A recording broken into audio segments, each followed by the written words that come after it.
வணக்கம் ஃப்ரெண்ட்ஸ், சூரியன் அப்பா நாங்கள் சூரியகுமார். இப்போ தான் முறை நம்ம சேனல் பார்க்கணும், மறக்காம சப்ஸ்கிரைப் பண்ணிக்கோங்க. தொடர்ந்து நம்ம சேனலை ஃபாலோ பண்ணுங்க, மறக்காம பெல் ஐக்கனை கிளிக் பண்ணிக்கோங்க. அப்போ தான் நான் போட வீடியோஸ் உங்களுக்கு நோட்டிஃபிகேஷன் வந்துட்டே இருக்கும். அப்போ தான் குறித்து பார்க்க போறோம்னா, வட்டாட்சியர்கள் வந்து விஓ ஆஃபீஸில் விவசாயிகள் சம்மந்தமாக என்னென்ன கவனிக்கணும்னு சொல்லிட்டு ஒரு சிறிய பார்வை தான் பார்க்க போகிறோம்.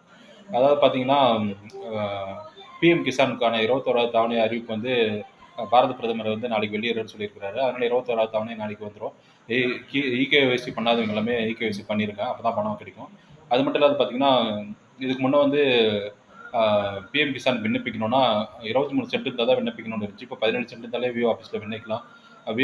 விஓவோட ரெஃபரலோட பார்த்தீங்கன்னா பிஎம் கிசானுக்கு விண்ணப்பிக்கலாம்னு சொல்லியிருக்காங்க. அந்த 23 சென்ட்லேருந்து 17 சென்ட்டாக மாற்றினது கூட நான் தான் முதல்வர் கடிதம் கொடுத்து மாற்றினேன்.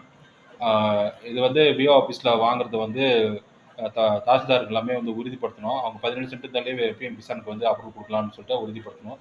அப்போ தான் போய் அவங்க ஆன்லைனில் விண்ணப்பிக்க முடியும். அது மட்டும் இல்லாத பார்த்தீங்கன்னா, அனைத்து விஓ அசிஸ்டண்ட்டுகளும் வந்து பார்த்தீங்கன்னா, விவசாயிகள் பதிவேடுகளை வந்து பராமரிக்கிறாங்களா அப்படின்னு சொல்லிட்டு பாருங்கள். விவசாயிகள் பதிவேடுகள் வந்து வில்லேஜ் அசிஸ்டண்ட் பராமரிக்கிறதில்ல அப்படின்னு சொல்லிட்டு ஒரு சில இடங்கள்லாம் கம்ப்ளைண்ட்டாக வருது. செய்தித்தாள்லாம் கூட வந்திருக்கு.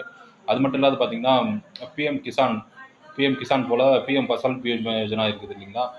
அதுக்கு வந்து பார்த்தீங்கன்னா, இன்சூரன்ஸுக்கு வந்து ஈடங்கள் வந்து ரொம்ப டிலே பண்ணி கொடுக்குறாங்க. அதுக்கு ஓடிபிலாம் கேட்குறாங்க. அந்த மாதிரிலாம் கம்ப்ளைண்ட் இருந்தது. அதில் தான் வந்து பார்த்தீங்கன்னா, அந்த ஈடங்களை வந்து 3 நாளுக்குள்ளே கொடுக்குற மாதிரி விஓக்கெல்லாம் தாசில்தார் சொல்லணும். அது மட்டும் இல்லாத பார்த்தீங்கன்னா, ஏதாவது சேதங்கள் ஏற்பட்டுச்சுன்னா, அவங்க இன்சூரன்ஸ் எடுத்தவங்களுக்கு வந்துட்டு போய் நேரில் ஆய்வு பண்ணி அந்த சர்டிஃபிகேட் விரைவில் கொடுத்தா தான் அவங்க இன்சூரன்ஸ் கிளைம் ஆக முடியும்.